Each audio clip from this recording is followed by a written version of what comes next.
Hello বন্ধুরা, কেমন আছেন সবাই? তো বন্ধুরা, আজকে আপনাদের জন্য নিয়ে আসলাম একটি নতুন ভিডিও। তো বন্ধুরা, আজকের ভিডিওটা খুবই ইন্টারেস্টিং হতে চলতেছে। তো আজকে আমি আপনাদেরকে তৈরি করে দেখবো সুপার পাওয়ারফুল ইলেকট্রোম্যাগনেট। তো বন্ধুরা, চলুন শুরু করা যাক। তো আমাদের এটা তৈরি করার জন্য আমাদের যেগুলো জিনিস লাগবে তার মধ্যে আমরা ইউজ করতেছি একটা মোটরের আর্মেচার। তো এটা হলো আমার একটা 775 ডিসি মোটরের আর্মেচার। তো আপনারা চাইলে এর থেকে ছোট অথবা এর থেকে বড় মোটর ইউজ করতে পারেন। তো মোটরের আর্মেচার থেকে আমরা এই সব কয়েলগুলো খুলে নিয়েছি, শুধু একটা কয়েল রাখছি। তো যে কয়েলটা আমরা রাখছি তার এক প্রান্তে আমরা একটা তার লাগাইছি, আরেক প্রান্তে আরেকটা আমরা তার যোগ করছি। আর সেই তারের সাথে আমরা লাগাইছি একটা ছোট সুইচ। আর আমরা পাওয়ার সাপ্লাই হিসেবে ইউজ করব আমাদের 12 volt 6 ampere high power battery. তো চলুন এটাকে করে দেখা যাক।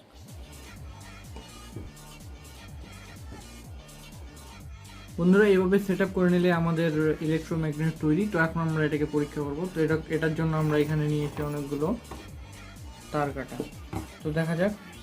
তো এখন আমি এখানে যখনই সুইচ দেব তখনই আমার এই কয়েলটার মধ্যে দিয়ে ইলেকট্রন প্রবাহ হবে এবং এই যে আর্মেচারটা সেটা সম্পূর্ণ একটা ম্যাগনেটে পরিণত হবে। তো দেখা যাক এটা কতটা পাওয়ারফুল, আমি আপনাদেরকে দেখাই। এই যে দেখেন কতগুলো ব্রেক একবার উঠছে। আমি যখন এই সুইচটা অফ করে দেবো সবগুলো পড়ে গেল। তো বন্ধুরা, আপনারা বুঝতে পারতেছেন যে এটা কতটা শক্তিশালী হয়েছে। একসাথে কতগুলো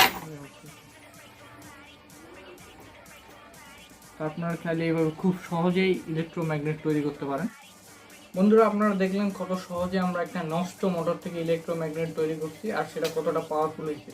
তো বন্ধুরা, আমাদের বিভিন্ন কাজে এক্সপেরিমেন্টের জন্য আমাদের ম্যাগনেটের প্রয়োজন হয়। আর যেগুলো ম্যাগনেট আমরা সাধারণত ইউজ করি, নিওডিয়াম ম্যাগনেট অথবা বিভিন্ন প্রকার ম্যাগনেট, তো সেগুলো আমরা ইচ্ছামতো কন্ট্রোল করতে পারি না। কিন্তু ইলেকট্রোম্যাগনেটকে আমরা ইচ্ছামতো কন্ট্রোল করতে পারি এবং এটার নর্থ পোল সাউথ পোল এগুলো আমরা প্লাস মাইনাস চেঞ্জ করে এটাকে পরিবর্তন করতে পারি। তো আপনারা চাইলে খুব সহজে এভাবে ইলেকট্রোম্যাগনেট তৈরি করতে পারেন। আর আজকের ভিডিওটা যদি আপনাদের ভালো লাগে তো অবশ্যই একটা লাইক দেবেন এবং কমেন্ট করে জানাবেন। আর আপনারা যদি এরকম ভিডিও আরও দেখতে চান তাহলে আমাদের চ্যানেলটা সাবস্ক্রাইব করেন, পাশে থাকা বেল আইকনে বাজিয়ে দিন।